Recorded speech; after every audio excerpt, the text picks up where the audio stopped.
মুসিবতে পড়ে আমরা ঢাকি তোমায় দস্তগীর,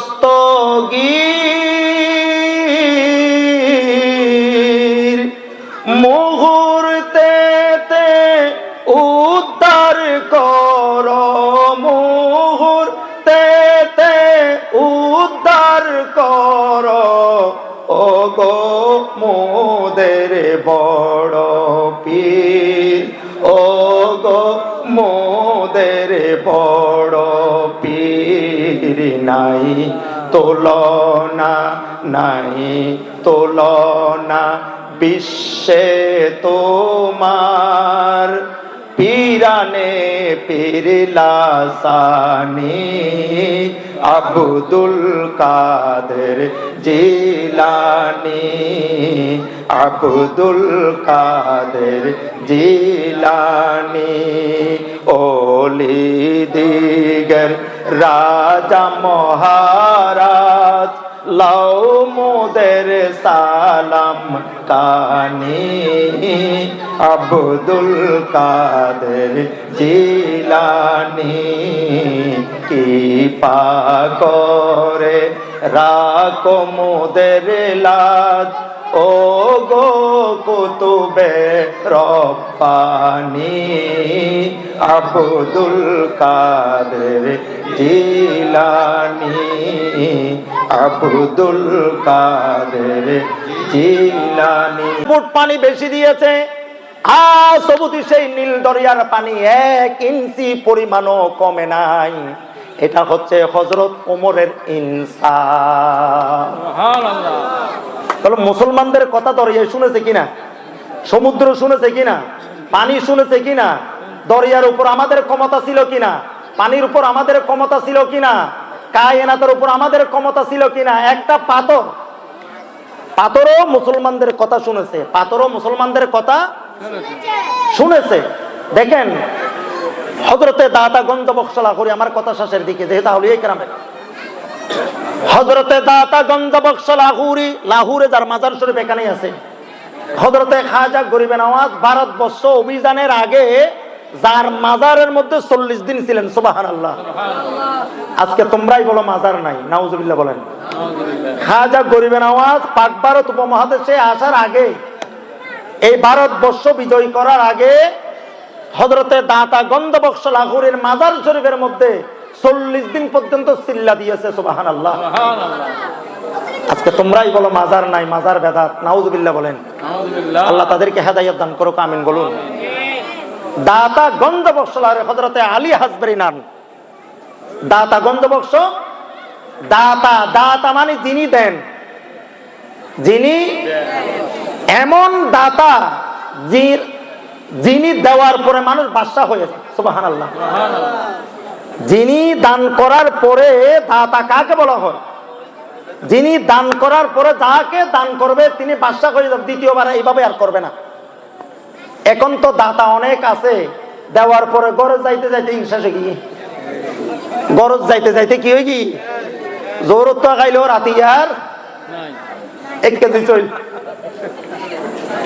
নামের আগে বিশিষ্ট দানবীর, নামের আগে কি, 2 জনের দিয়ে নিন, আবার ওই ছবি লব্ধের দিই তো 5 জনের কাটতে হবেন নি দেয়, 5 জনের দিয়ে ছবি তোলের, ছবি তুলে খড়ে দিই ফেসবুক দিয়ে রে নামসা দিকে বড় দানবীর, বড় কি দানবীর, প্রকৃত দাতাকে চিনেন? এ যুবক ভাইরা, যুবতীরা, তরুণ তরুণী, আপনাদের প্রতি আমাদের মেসেজ।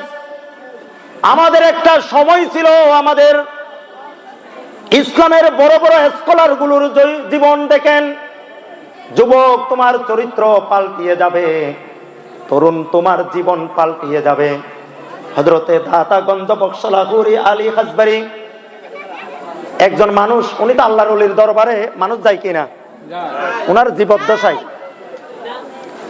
উনার কাছে গেলেন একজন অভাবী মানুষ, একজন কি অভাবী মানুষ, অভাবে পড়ে হযরত দাতা গঞ্জ বক্স লাহুরির কাছে গেলেন কিছু টাকার জন্য। কিছু কিসের জন্য? টাকার জন্য। আচ্ছা, বিপদে আপদে মুসিবতে মানুষ পড়লে আল্লাহর ওলির কাছে মানুষ যায় কিনা? আমরা এখন যাচ্ছি কিনা? আমরা এখন যাই, এখনো সেটা ওলি আল্লাহর কাছে যাওয়া, পীর বুজুর্গের কাছে যাওয়া, পীর ও মুর্শিদের কাছে যাওয়া, ওলামায়ে কেরামের সোহবতে যাওয়া, ওলামায়ে কেরামের সান্নিধ্যে যাওয়া, এটা আউলিয়ায়ে কেরামের সুন্নত। সুবহানাল্লাহ। এটা আউলিয়ায়ে কেরামের সেই তর্জ, সেই নিয়ম নীতি এখনো পর্যন্ত আমাদের সমাজে চালু আছে। গরিব মানুষ গেলেন দাতাগঞ্জ বক্স লাহোরের কাছে, হুজুর আমাকে কিছু দেন, বড় অভাবে আছে, বড় অভাবে আছে। হযরতে দাতাগঞ্জ বক্স লাহুরি নাম এমনিতে হয় নাই, লাহুরে যার মাজার শরীফ এখনো কালের সাক্ষী হয়ে আছে। বানানো কথা নয়, বানানো গল্প নয়, বানানো কাহিনী বলছি না বাবারা ভাইয়েরা। কত বড় একজন ইসলামিক স্কলার, কত বড় দার্শনিক আধ্যাত্মিক সম্রাট, যার মাজার শরীফে খাজা গরিব নওয়াজ হিন্দুস্তান জয় করার আগে 40 দিন চিল্লা করেছিল সুবহানাল্লাহ। আল্লাহর ওলির দরবারে গরিব মানুষ গেলেন, হুজুর আমাকে কিছু দেন, হুজুর আমাকে কিছু দেন। এখন হুজুর পকেটে হাত দিলেন, পকেটে টাকা নাই, পকেটে আল্লাহর ওলির পকেটে টাকা থাকে না, কিন্তু টাকা না থাকলেও কিন্তু জিরুকে হিরু বানাইতে পারে কিনা? ওদের জবান এটা এমন একটা জবান, জবানুহু জবানুল্লাহ, লেসানুহু লেসানুল্লাহ, তাদের জবান এটা আল্লাহর জবান হয়ে যায়। সুবহানাল্লাহ। পকেটে হাত দিলেন, টাকা নাই। চিন্তা করলেন এখন এই লোকটাকে তো খালি হাতে ফেরত দিলে কালকে মানুষ আমার বদনামি করবে, আউলিয়ায়ে কেরামের বদনামি করবে, যে ওলির দরবারে গেলাম কিছুই পাইলাম না, বদনামি হবে। কি হবে? বদনামি হবে। লোকটা আসলো কিছু টাকা, কিছু পয়সা, এখন ডানে বামে দেখতেছে, চিন্তা করতেছে লোকটারে কি দিতে পারি। একটু দেখো, হয়তো ওই জায়গায় ওই পাথরটা নিয়ে আসো, দেখাই দিল, হাতে কি করলো, ওই জায়গায় পাথরটা নিয়ে আসলো। গেলেন পাথরটা আনার জন্য। এখন লোকটা ভাবতেছে হুজুরের কাছে আসার চেয়ে না আসাই ভালো ছিল।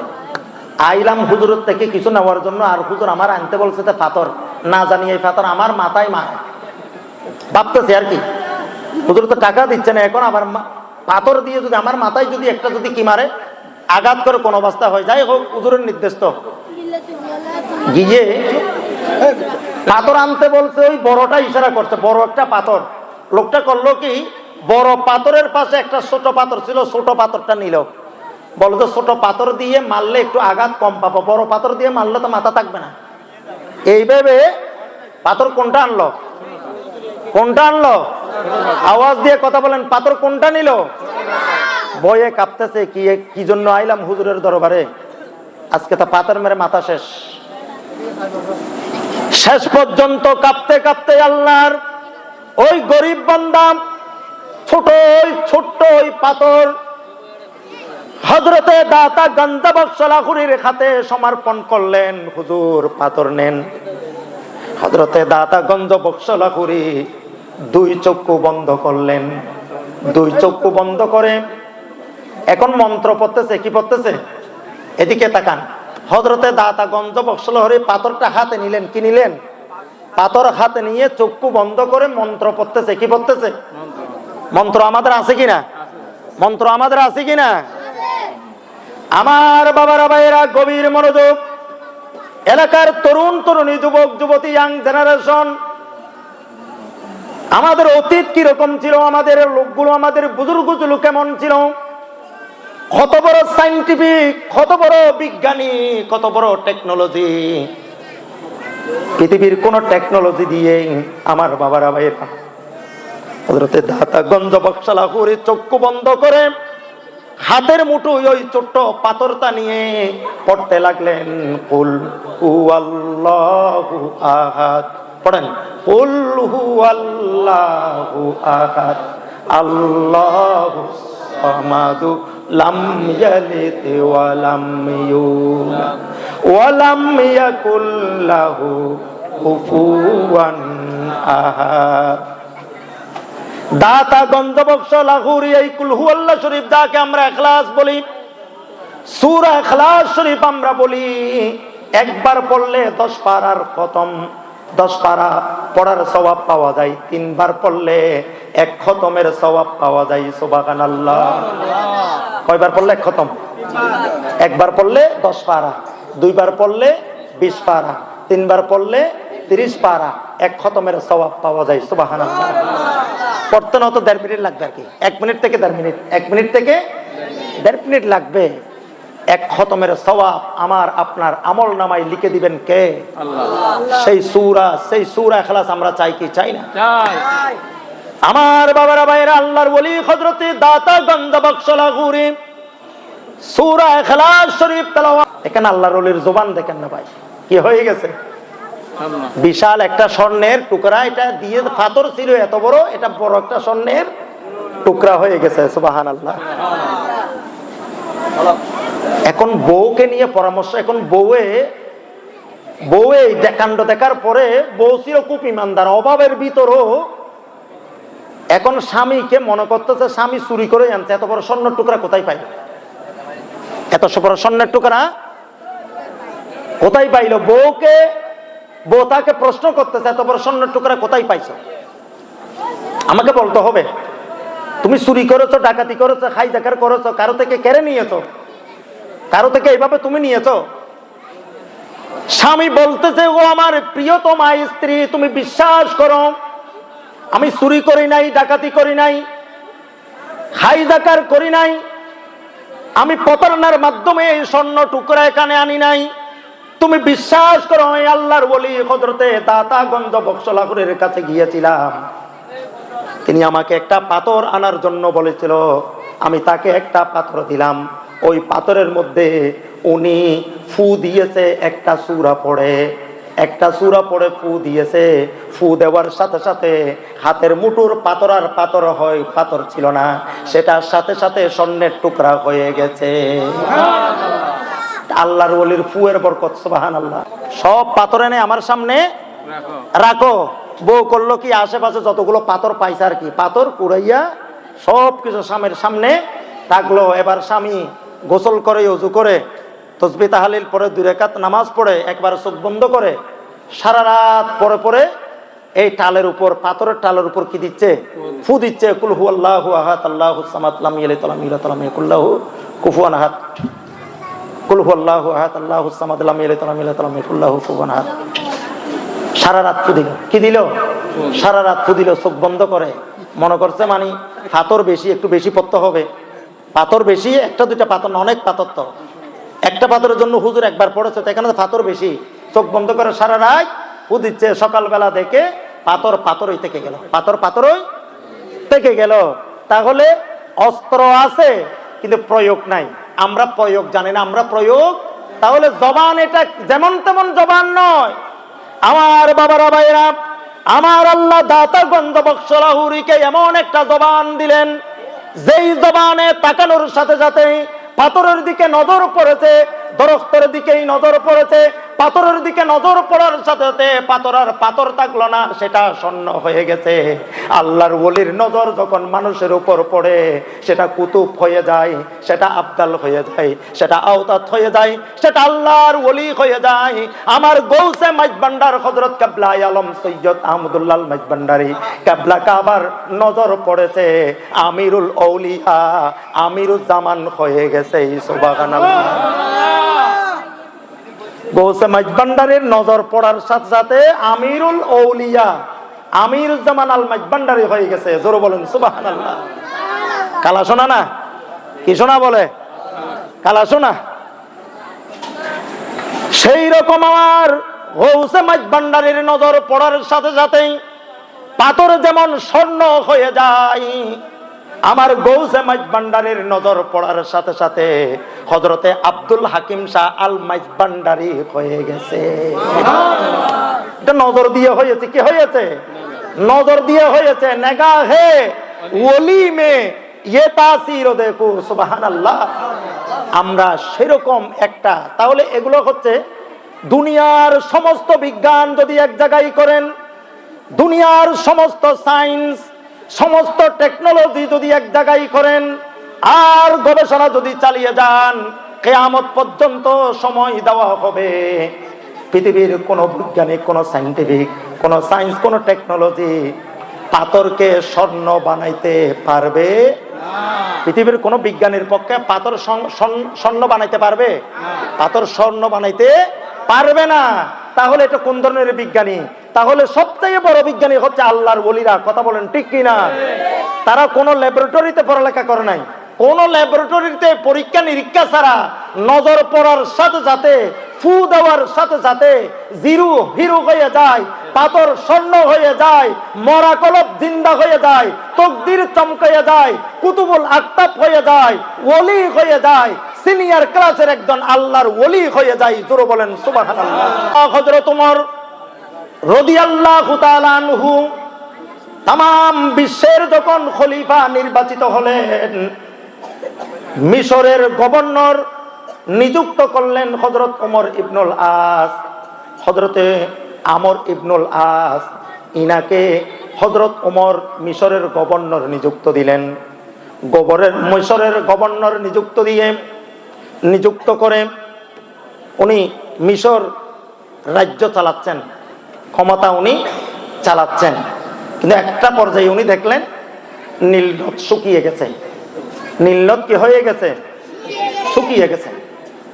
তো নীল নদ যখন শুকিয়ে গেছে, হযরত আমর ইবনুল আস উনি জনগণকে জিজ্ঞাসা করলো যে নীল নদ কেন শুকিয়ে গেছে, এখানে কি আর পানি আসবে না? লোকেরা বলল হ্যাঁ আসবে, তবে আমরা একটা পদ্ধতি করি, এই পদ্ধতি যদি আমরা করতে পারি তাহলে আবার পানি আসে। পদ্ধতিটা কি?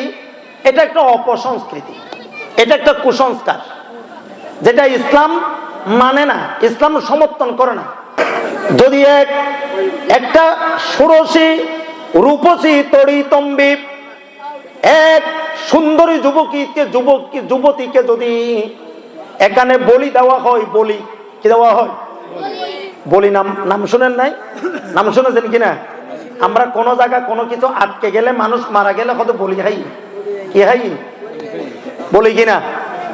এ শব্দ আমরা শুনি কিনা? আজকের থেকে এটা বিশ্বাস করবেন না, আজকের থেকে সেটা বলি এই শব্দ এটা আমাদের সংস্কৃতি নয়, এটা বিজাতীয় সংস্কৃতি, এটা বিধর্মীদের সংস্কৃতি। মুসলমানদের সংস্কৃতির মধ্যে বলি শব্দ নাই, বলি শব্দ আজকের থেকে আর বিশ্বাস করবেন না। আমর ইবনুল আসকে জানানো হলো রূপসী একজন যুবতীকে যতক্ষণ পর্যন্ত বলি দেওয়া হয় না, ততক্ষণ পর্যন্ত এই নীল নদে আর পানি প্রবাহিত হয় না। হযরতে আমর ইবনুল আস শুনে বড় আশ্চর্য হয়ে গেলেন। উনি বলতে লাগলেন যুবতীর কি দোষ? যুবতীর কোন দোষ আছে যুবতীর? একে কেন কাটতে হবে? কেন জবাই করে এখানে বলি দে, রক্তগুলো সেখানে বলি দে, যুবতীর দোষ কি? যুবতীর এটা তো আমার ইসলাম সমর্থন করে না, এটা আমার ইসলাম। এটা দেখেন ইসলাম আমাদেরকে কোন পর্যায় থেকে কোন পর্যায়ে এনেছে, আমরা কোন পর্যায়ে চলে গেছি, আমরা ছিলাম কোথায়, আমরা বর্তমান কোন পর্যায়ে এসেছি। গভর্নর হযরতে আমর ইবনুল আস সব বিষয়গুলো ডিটেইলস বর্ণনা সবগুলো লিখে একটা চিঠি লিখলেন কেন্দ্রীয় সরকারের কাছে। তখন কেন্দ্রীয় সরকার খলিফাতুল মুসলিমিন হযরত ওমর আল ফারুক রাদিয়াল্লাহু তাআলা আনহু তখন তামাম পৃথিবীর মুসলমানদের একমাত্র শাসক। হযরত ওমরের কাছে চিঠি লিখলেন, কি লিখলেন? বর্ণনা লিখলেন যে আমিরুল মুমিনিন এই অবস্থা, একজন যুবতীকে বলে দিতে হবে, পানি আসবে না। বর্ণনা দিছে আর পানি। হযরত ওমর এই চিঠির বয়ান শুনে আর আশ্চর্য হয়ে গেলেন, আর বলতে লাগলেন যুবতীর কোনো দোষ নাই, যুবতীকে কেন বলি দেওয়া হবে সেটা ইসলামে নাই। এই পানি প্রবাহিত করার জন্য বিহিত একটা ব্যবস্থা আমি নিচ্ছি। আমর ইবনুল আস গভর্নরের কাছে হযরত ওমর দুইটা পত্র লিখলেন, দুইটা চিঠি লিখলেন।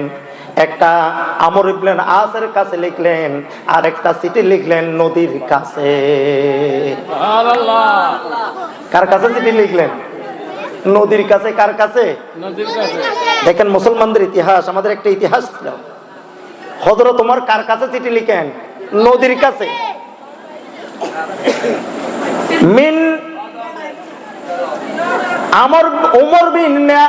ওমর বিন খাত্তাব ইলা নীল মিসর আম্মা বাদ ইন কুনতা তাজরি বিআমরিল্লাহ ফাইন্না নাসআলু আজরাকা আমরিল্লাহ ওয়া ইন কুনতা তাজরি মিন ইনদিকা ফালা হাজাতা লানা বিকা। একটা চিঠি লিখলেন, চিঠির বাংলা হচ্ছে ওমর ইবনুল খাত্তাবের পক্ষ থেকে নীল নদের প্রতি। ওমর ইবনে খাত্তাবের পক্ষ থেকে কার প্রতি?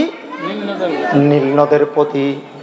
ইন কুনতা তাজরি, হে নীল নদ, তুমি যদি আল্লাহর হুকুমে যদি প্রবাহিত হয়ে থাকো, আল্লাহর ইচ্ছায় যদি তুমি প্রবাহিত হয়ে থাকো, নীল নদ, আমি তোমার কাছে সেই কামনা করি আল্লাহর হুকুমে তুমি আমাদেরকে পানি দিবে, তুমি আল্লাহর হুকুমে পানি প্রবাহিত করবে। এটা আমি তোমার কাছে কামনা করি, এটা আল্লাহর হুকুমে তুমি আমাদেরকে পানি প্রবাহিত করবে। আর যদি তুমি নিজের তরফ থেকে প্রবাহিত হও, নিজের থেকে যদি পানি দিয়ে থাকো, নিজের তরফ থেকে পানি যদি প্রবাহিত করে থাকো, লা হাজাতা লানা বিকা, তবে তোমার এই পানি আমাদের দরকার নাই। আল্লাহর হুকুমে যদি প্রবাহিত হয়ে থাকো, তোমার পানি আমাদের দরকার, আমাদের জন্য পানি দাও। আর যদি তোমার হুকুমে যদি তুমি পানি দিয়ে থাকো, তোমার সেই পানি আমাদের দরকার নাই। নীল নদের কম্পন শুরু হয়েছে এই চিঠি পাওয়ার পরে। মানুষ যেভাবে কম্পন করে, এই চিঠির ভাষা বুঝার জন্য, এই চিঠির এই কাহিনী, নীল নদের প্রতি এই চিঠি এটা দিয়েছেন, এটা দেখার জন্য নীল নদের চতুর্দিকে লক্ষ লক্ষ মানুষ সমাগম হয়েছে এটা দেখার জন্য। তখন তো আজকের যুগের মতো সোশ্যাল মিডিয়া ছিল না, আজকের যুগের মতো কোনো সোশ্যাল মিডিয়া তখন ছিল না, কিন্তু লক্ষ লক্ষ মানুষ এই দৃশ্য দেখার জন্য একত্রিত হয়েছে। বিখ্যাত একজন স্কলার, ওলিদের মধ্যে যার কোনো মেসাল নাই, ওলিদের মধ্যে যার কোনো উপমা নাই, ওলিদের মধ্যে যার কোনো দৃষ্টান্ত নাই, ওলিদের মধ্যে যার সাথে তুলনা করবেন দ্বিতীয় ব্যক্তি আপনি খুঁজে পাবেন না। কিয়ামত পর্যন্ত যদি আপনাকে টাইম দেওয়া হয়, আমাকে টাইম দেওয়া হয়, হুজুর গৌসে পাকের মতো একজন ব্যক্তি আমরা খুঁজে পাবো না। আওয়াজ দিয়ে বল, আমরা খুঁজে পাবো না। সেরকম একজন জাত এবং হাস্তির মাহফিলে আমরা বসতে পেরেছি, এটা আমার আপনার জন্য খুশকিসমত। কথা বলেন ঠিক কিনা? হে তরুণী, হে যুবক, হে যুবতী, তুমি কোন পথে হাঁটছো, কোন পথে যাচ্ছ, তুমি কোন দিকে যাচ্ছ? তুমি যেই পথে হাঁটছো, যেই পথে যাচ্ছ উচ্চ শিক্ষার নামে, সেটা হচ্ছে শতভাগ শয়তানের পথ। আল্লাহর বান্দা বান্দানি, যুবক যুবতী, তরুণ তরুণী, তোমার ওই পড়া, তোমার ওই উচ্চ শিক্ষা তুমি যদি ইহকাল এবং পরকালে নাজাতের জরিয়া যদি বানাতে চাও, তাহলে যুবক তোমাকে হাঁটতে হবে, যুবকী তোমাকে হাঁটতে হবে তোমার কলিজায় আল্লাহ এবং আল্লাহর রসুলের মহব্বত নিয়ে। কথা বলেন ঠিক কিনা? যেই যুবক আল্লাহ এবং আল্লাহ রসুলকে মহব্বত করবে, যে তরুণ তরুণী, যুবক যুবতী আল্লাহ এবং আল্লাহ রসুলের ভালোবাসা কলিজায় নিয়ে হাঁটবে, সেটা কি বিপদগামী হবে? সেটা কখনো বিপদগামী শয়তানের পথে, সেটা নৃশংসতার পথে, সেটা অপসংস্কৃতির পথে, চরিত্র ধ্বংসের পথে, সেটা কখনো হাঁটতে যাইতে পারে না। আজকের এই মাহফিল থেকে আমরা সে কথাইগুলো আমরা বলতে চাচ্ছি, যে আমাদের কথাগুলো দরিয়ার পানি শুনেছে, সমুদ্র আমাদের কথাগুলো শুনেছে, দরিয়ার পানি আমাদের কথাগুলো শুনেছে। হযরত ওমরের নাম শুনেন নাই? নাম শুনেছেন? হযরত ওমরের নাম শুনেন নাই? এটা ইসলামের কততম খলিফা? মাশাআল্লাহ, ইসলামের কততম খলিফা? এটা আজকে তরুণ তরুণীদের জানার দরকার, যুবক যুবতীদের জানার দরকার, কারণ এটা একটা জজবার নাম। হযরত ওমর একটা প্রেমের নাম, একটা জজবার নাম। দুনিয়ার মানুষ একথাই বলতে চায়, হযরত ওমরের প্রেম, আবু বকরের প্রেম, সাহাবায়ে কেরামের প্রেম এবং ভালোবাসা যতদিন পর্যন্ত মানুষের অন্তরের মধ্যে ছিল, এই ভালোবাসা একটা স্পিরিটের নাম, একটা শক্তির নাম। এই ভালোবাসা নিয়ে মুসলিম বিশ্ব যখন এগিয়েছে, মুসলমানদের চেয়ারে আর কোন জাতি, কোন শক্তি, কোন অপশক্তি মুসলমানদের চেয়ার দখল করতে পারে না। মডার্ন সায়েন্সের বদৌলতে, খোলা এই যে আকাশ সংস্কৃতির কারণে, অপসংস্কৃতির কারণে, সোশ্যাল মিডিয়ার কারণে, ইউটিউবের কারণে, এই যতগুলো পথ এবং পন্থা রয়েছে, এগুলোর মাধ্যমে আজকে আমার সন্তানের চরিত্র, আপনার সন্তানের চরিত্র, এদেশের যুবক এবং যুবতী, তরুণ এবং তরুণীদের চরিত্র কত যে খারাপ হয়ে যাচ্ছে, চরিত্র যে ধ্বংস হয়ে যাচ্ছে, চরিত্রের যে অবক্ষয় দেখা যাচ্ছে, সেটা থেকে পরিত্রাণ পাওয়ার জন্য, মুক্তি পাওয়ার জন্য, নাজাত পাওয়ার জন্য আজকের এই মাহফিল শতভাগ কাজ করে যাচ্ছে। কথা বলেন ঠিক কিনা? আমরা তো, আমাদের একটা অতীত ছিল, আমাদের একটা কি ছিল? অতীত। কথা বলেন, আমাদের একটা কি ছিল? আল্লাহ রাব্বুল আলামিন বলেন, আতিউল্লাহ ওয়ার রাসূল ওয়া উলিল আমরি মিনকুম। আতিউল্লাহ ওয়া আতিউর রাসূল ওয়া উলিল আমরি মিনকুম। আল্লাহ রাব্বুল আলামিন বলেন, বান্দা আমি আল্লাহর ইতাআত করো, আমি আল্লাহর পায়রবি করো, আল্লাহর হাবিব নবী মুহাম্মদুর রাসূলুল্লাহ সাল্লাল্লাহু আলাইহি ওয়াসাল্লামের ইতাআত করো, অনুসরণ করো। আল্লাহ এবং আল্লাহর রাসূলের ইতাআত যদি তুমি করার মতো যদি করতে পারো, তাহলে বান্দা তুমি নিশ্চিত, তুমি লিখে রাখো, তোমার ইহকালীন জীবনও সফল হবে, পরকালীন জীবনও সফল কর দিবেন কে? আমরা আমরা সফল হতে চাই কি চাই না? আওয়াজ দিয়ে কথা বলেন। আপনি যদি একজন পাগলকে যদি বলেন, পাগল তুমি সফল হতে চাও কিনা, পাগলও জবাব দিবে আমিও সফল হতে চাই। কথা বলেন। ইহকালীন জীবন আমরা সফল, আল্লাহর বান্দা পরকালীন জীবনে সফল হওয়ার জন্য, দুনিয়ার এই জীবনে সফল হওয়ার জন্য, দুনিয়ার এই জীবন শেষ হয়ে যাওয়ার পর পরকালের ওই জীবন আমি আপনি সফল হওয়ার জন্য পৃথিবীর মধ্যে সবচেয়ে বড় মজলিস, ওই মজলিসের নাম হচ্ছে মিলাদ মাহফিলের মজলিস। কারণ দুনিয়া আখিরাতের সফলতার যে কথাগুলো, দুনিয়া এবং আখিরাতের সফলতার যে স্বপ্নগুলো, এগুলোর বয়ান দেওয়া হয়, এগুলোর আলোচনা করা হয়। পৃথিবীতে যে প্রতিষ্ঠানগুলো রয়েছে, এগুলো তো শুধু দুনিয়াবি সফলের গল্প করা হয়। আপনি স্কুল বলেন, কলেজ বলেন, বিশ্ববিদ্যালয় বলেন, আপনি মেডিকেল বলেন, আপনি সুয়েট বলেন, ডুয়েট বলেন, হার্ভার্ড বলেন, অক্সফোর্ড বলেন, ক্যালিফোর্নিয়া বলেন, পৃথিবীর নামকরা যতগুলো প্রতিষ্ঠান আছে, সমস্ত প্রতিষ্ঠানে আমাকে আপনাকে, আমার সন্তান এবং সন্ততিদেরকে শুধুমাত্র কেবলমাত্র একমাত্র দুনিয়াবি সফলতার গল্পগুলো, দুনিয়াবি সফলতার পড়ালেখাগুলো সেখানে দেওয়া হয়, কিন্তু আখিরাতের কোন দরস তদরিস, কোন তালিম তরবিয়ত পৃথিবীর কোন কলেজ, কোন বিশ্ববিদ্যালয়ে দেওয়া হয় না। এটা আমরা ভালো করে জানি কিনা? এটা আমরা ভালো করে জানি। কিন্তু দুনিয়া একজন ব্যক্তি যদি প্রশ্ন করেন, আল্লাহর বান্দা, দুনিয়া এবং আখিরাতে তুমি সফল হতে চাও কিনা, দুনিয়া এবং আখিরাতে তুমি সাকসেস হতে চাও কিনা, যুবক হাত তুলে বলবে, যুবতী হাত তুলে বলবে, তরুণ তরুণী হাত তুলে বলবে, আমরা দুনিয়া সফল হতে চাই, আখিরাতেও আমরা সফল হতে চাই। সবাই চায়, কারণ দুনিয়ার জীবন এমন একটা জীবন, দুনিয়ার জীবনের শুরু আছে এবং শেষ আছে, দুনিয়ার জীবনের শুরু আছে, শেষ আছে।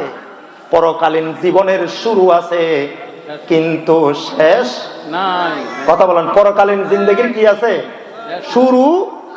শুরু আছে। আল্লাহর বান্দা মৃত্যুবরণ করার মধ্য দিয়ে কবরে যখন দাফন করা হয়, ওই কবরটা হচ্ছে ছোট্ট, ওই কবরটা হচ্ছে, দেখেন এইটা একটা দরজার মতো, ছোট্ট কবর, এটা কিসের মতো? দরজা সমান না? দরজার মতো। আল্লাহর বান্দা, আপনাকে মেসেজ দেওয়া হচ্ছে এই কবরটা একটা দরজার মতো, এই দরজা দিয়ে পরকালীন জিন্দেগিতে তুমি প্রবেশ করেছো, এই জিন্দেগির শুরু আছে, এই জিন্দেগির কোনো শেষ নাই। পরকালীন জিন্দেগির কোনো শেষ আছে? তাহলে সেই অনন্তকাল, সে বেহদ বেসুমার, সেই অনন্তকাল, অনাদিকাল আমাকে আপনাকে কবরে থাকতে হবে। কবরের মধ্যে আমাকে আপনাকে দীর্ঘ সময়, যেই সময়ের কোনো শেষ নাই, সেখানে আমাকে আপনাকে থাকতে হবে। সেখানে আগুন নাই, পানি নাই, সেখানে বৈদ্যুতিক সংযোগ নাই, দুনিয়াবি যেই নাগরিক সুবিধা যেগুলো সেখানে, সেগুলোর কোনো ব্যবস্থা নাই। সেখানে যা করবেন, যা দিবেন, আমার আল্লাহ আমাকে আপনাকে দিবেন। সুতরাং ওই জায়গায় এই পরকালীন এই জিন্দেগিতে সফল হওয়ার জন্য যেই স্থানগুলো আমার আল্লাহ আমাকে আপনাকে দিয়েছে, সেটার নাম হচ্ছে মিলাদ মাহফিলের জায়গা। পরকালীন জিন্দেগি, ইহকালীন জিন্দেগি এবং পরকালীন জিন্দেগির কাহিনীগুলো, ইহকালীন জিন্দেগি এবং পরকালীন জিন্দেগিতে সফল হবার জন্য সিস্টেমগুলো, সেই মেথডগুলো, সেই পদ্ধতিগুলো, এগুলোর লেসন, তালিম, তরবিয়ত কোথায় দেওয়া হয়? মাহফিলে দেওয়া হয়।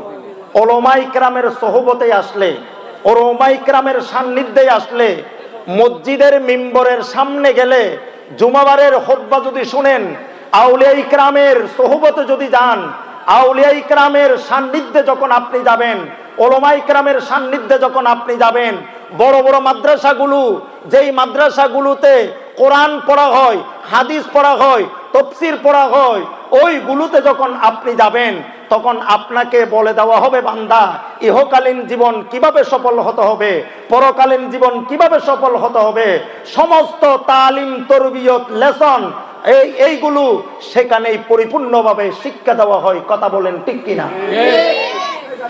আজকে মডার্ন টেকনোলজি, মডার্ন সায়েন্সের কারণে এগুলো থেকে আমরা অনেক দূরে সরে গিয়ে আজকে ইহুদি এবং নাসারা, বিধর্মীরা আজকে বিজাতীয় সংস্কৃতিগুলো আমাদের অন্তরে ঢেলে দিয়ে আমাদের কলিজা নষ্ট করে ফেলেছে। কথা বলেন ঠিক কিনা?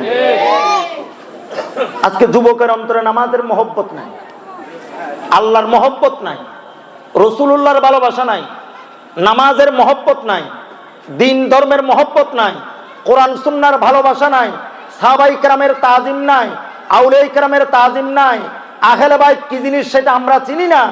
আজকে যুবকদের একটা শ্রেণী, যুবতীদের একটা শ্রেণী, তরুণ এবং তরুণীদের একটা শ্রেণী উচ্চ শিক্ষার নাম দিয়ে তারা আইনস্টাইনের লেখাগুলো মুখস্থ করে থাকে। আমার বাবারা, ভাইয়েরা, আমি চ্যালেঞ্জ দিয়ে বলতে পারি এই কথা, তাম দুনিয়ার 800 কোটি মানুষকে আমি চ্যালেঞ্জ দিয়ে এই কথা বলতে পারি, আজকে ইমামে গজ্জালির মতো জগৎ বিখ্যাত একজন দার্শনিক, দুনিয়ার কোনো খ্রিস্টান আমাদের সামনে আনতে পারবে না। পারবে? পারবে?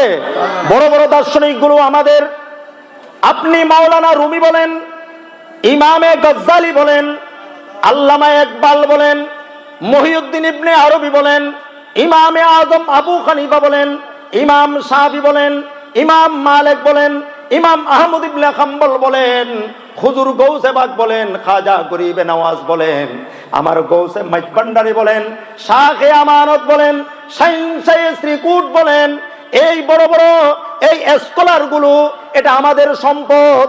গোটা দুনিয়াও যদি আপনি তালাশ করেন, ও বিজ্ঞানের জগৎ, ও সায়েন্সের জগৎ, সব কিছু তোমরা পিছনে পড়ে আছো।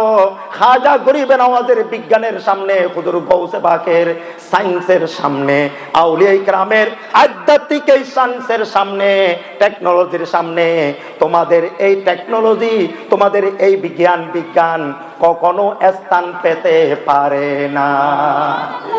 পাবে? পাবে? এগুলো তো বিজ্ঞান দিয়ে আপনি, আল্লাহর আউলিয়া ইকরামের বিজ্ঞান দিয়ে, সায়েন্স দিয়ে আপনি এগুলো প্রমাণ করতে পারবেন না, কারণ এটা বিজ্ঞানের যন্ত্র, সেগুলোর ক্যাপাসিটি নাই, বিজ্ঞানের ক্যাপাসিটি নাই একজন আউলিয়া ইকরামের আধ্যাত্মিকতা পরীক্ষা করার জন্য। আউলিয়া ইকরামের রূহানিয়ত, আউলিয়া ইকরামের সেই আধ্যাত্মিক এই শক্তিকে, এটাকে পরীক্ষা করার জন্য আজ পর্যন্ত মডার্ন সায়েন্স, মডার্ন টেকনোলজি, কোন যন্ত্র, কোন কিছু আজ আবিষ্কার করতে পারে নাই। কিয়ামত পর্যন্ত যদি সময় দেওয়া হয়, তারা কখনো সেটা আবিষ্কার করতে পারবে না। বিজ্ঞান সেখানে ব্যর্থ, সায়েন্স সেখানে ব্যর্থ, টেকনোলজি সেখানে ব্যর্থ।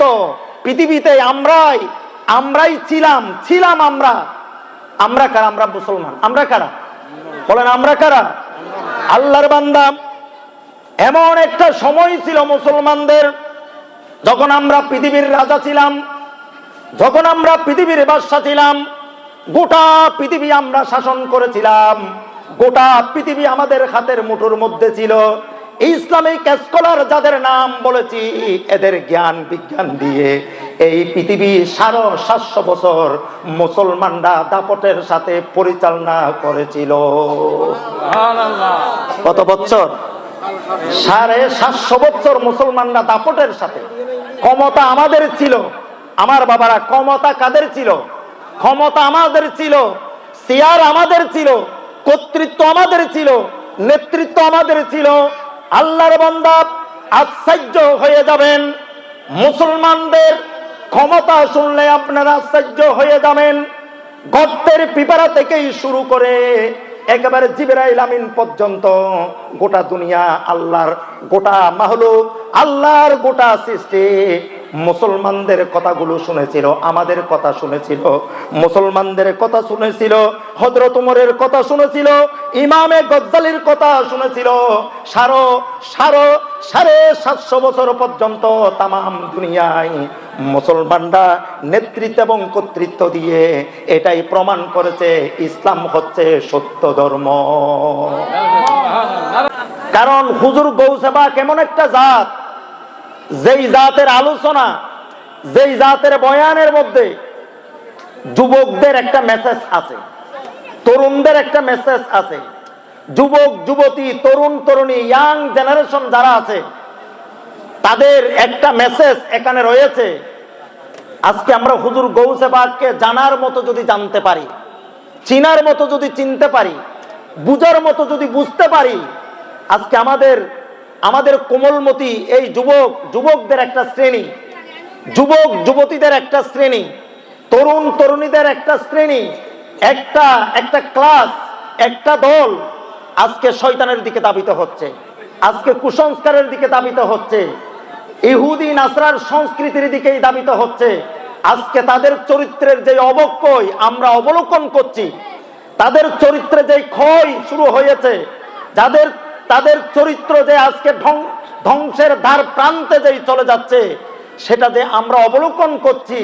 ওগো আল্লাহ, ওগো মা, ওগো বাবা, যে আপনার সন্তানকে কিছুক্ষণের জন্য হলো হুজুর গৌসে বাকের এই মাহফিলে যদি আপনি পাঠাতে পারেন, তাহলে পরবর্তী সময়ের পরবর্তী দিনগুলোতে মা বাবা আপনি আপনার সন্তানকে নিয়ে কোন ধরনের টেনশন, কোন ধরনের দুশ্চিন্তা ছাড়া নির্বিঘ্নে আপনি ঘুম যেতে পারবেন। আজকের এই মাহফিল সেরকম একটা মেসেজ এখানে দেওয়া হবে। আল্লাহ আমাদেরকে শামিল হওয়ার, উপস্থিত হওয়ার আল্লাহ তৌফিক নসিব করুন, আমিন বলুন।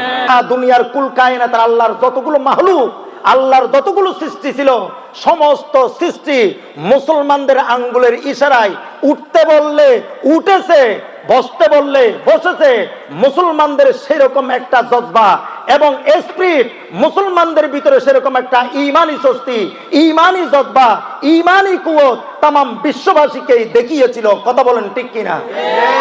আজকে সেই মুসলমানের আধ্যাত্মিকতা আছে, মুসলমানদের সেই রুহানিয়ত আছে, মুসলমানদের সেই ক্ষমতা আছে? কেন নাই? আমাদের ভিতরে আল্লাহ এবং আল্লাহ রসুলের এতাআত নাই।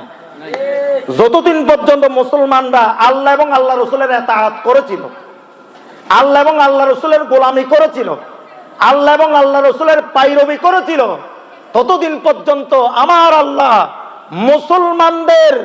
মুসলমানদের পায়ের নিচে, মুসলমানদের ক্ষমতার নিচে গোটা দুনিয়া আমার আল্লাহ এক করে দিয়েছে। কথা বলেন ঠিক কিনা? আজকে আমরা যেতে যেতে ধ্বংসের ধার প্রান্তে আমরা চলে গেছি। আজকে মুসলমানদের কথা কেউ শুনে না? বলেন, আজকে আমরা নামে মাত্র মুসলমান, আমরা নামে মাত্র মুসলমান, অধিকাংশ মুসলমান, most of the people in this world, এই পৃথিবীর অধিকাংশ মুসলমান আজকে মুনাফিক হয়ে গেছে। কথা বলেন ঠিক কিনা? এই যে কিছুদিন আগে জাতিসংঘের অধিবেশন হয়েছে কিনা বলেন? জাতিসংঘের অধিবেশন, আমার তরুণ ভাইয়েরা একটু খেয়াল করেন, জাতিসংঘের অধিবেশন ৮০তম অধিবেশন।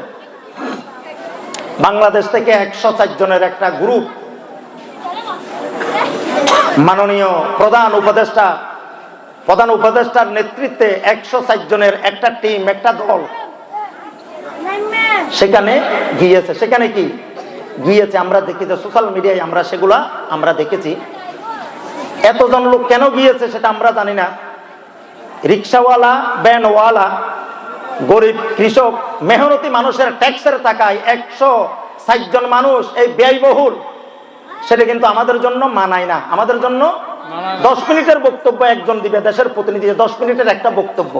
আর ওয়ার্ল্ডের মধ্যে বাংলাদেশের অবস্থান হচ্ছে আমরা গরিব। ওয়ার্ল্ডের মধ্যে বাংলাদেশের অবস্থান কি? আমরা গরিব কিনা?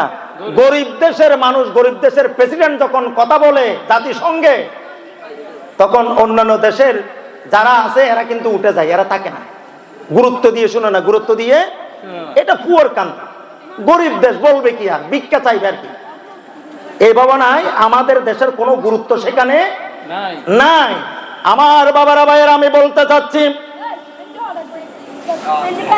এই যে জাতিসংঘের যে অধিবেশন, সেখানে পৃথিবীর সবচেয়ে নিকৃষ্ট ব্যক্তি, পৃথিবীর সবচেয়ে পৈশাচিক, পৃথিবীর সবচেয়ে ঘৃণিত, পৃথিবীর সবচেয়ে শ্রেষ্ঠতম একজন খুনি, যে আজকে দীর্ঘ 40 বছর পর্যন্ত মুসলমানদের রক্ত নিয়ে খেলতেছে, নেতানিয়াহু।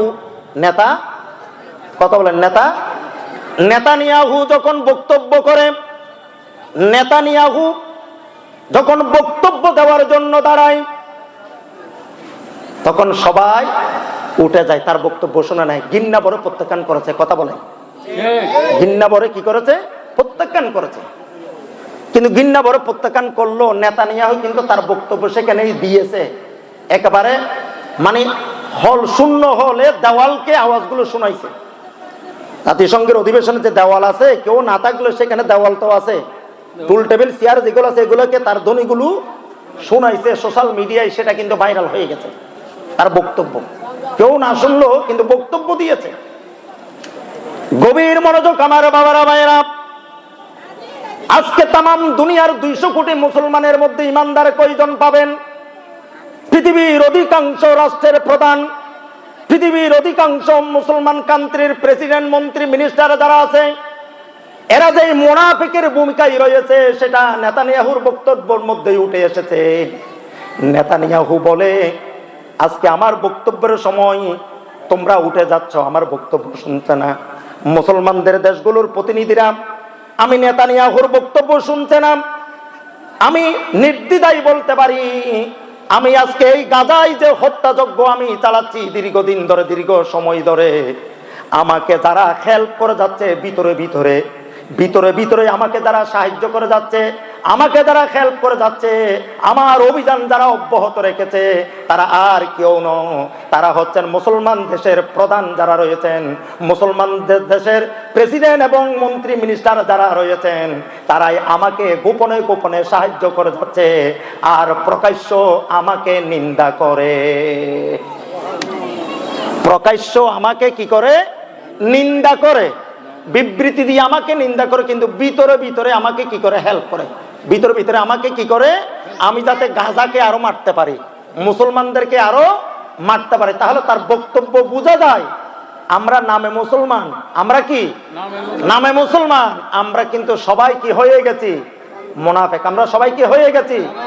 মুনাফিক। এই মুনাফিকি চক্র যতদিন পৃথিবীতে থাকবে ততদিন মুসলমানরা মাথা ছাড়া দিয়ে উঠতে পারবে না, মুসলমানরা মাথা উঁচু করে কথা বলতে পারবে না। এই মুনাফিক চক্র যতদিন থাকবে ততদিন মুসলমানদেরকে, মুসলমানদের 200 কোটি মুসলমানদেরকে ইহুদি নাসারার পাঁচাটা গোলাম হয়ে থাকতে হবে। কথা বলেন ঠিক কিনা? আমরা ইহুদি নাসারার পাঁচাটা গোলাম হয়ে থাকতে চাই না আমরা মাথা উঁচু করে দাঁড়াতে চাই? মাথা উঁচু করে দাঁড়াবার জন্য ইমামে গজ্জালির দর্শন আমার কলিজায় রাখতে হবে। মাথা উঁচু করে দাঁড়াবার জন্য হযরতে ইমামে রুমি, ইমামে গজ্জালি, হুজুর গৌসে বাগ, আল্লামা ইকবাল, মহিউদ্দিন ইবনে আরবি, ইমামে আজম, ইমাম শাফি, আমার গৌসে মাইজভান্ডারির দর্শন আমার আপনার কলিজায় যদি রাখতে পারি, শাহজালালের দর্শন যদি আমার কলিজায় রাখতে পারি, তাহলে এই পৃথ্বীরাজের বিরুদ্ধে যুদ্ধ করার জন্য আমার অন্তরে একটা স্পিরিট এবং জজবা তৈরি হবে। কথা বলেন ঠিক কিনা? আজকে আরেকজন শাহজালালের প্রয়োজন আছে কিনা? আরেকজন শাহজালালের প্রয়োজন, যেই শাহজালাল পৃথ্বীরাজের বিরুদ্ধে, পৃথ্বীরাজের বিরুদ্ধে যে শাহজালাল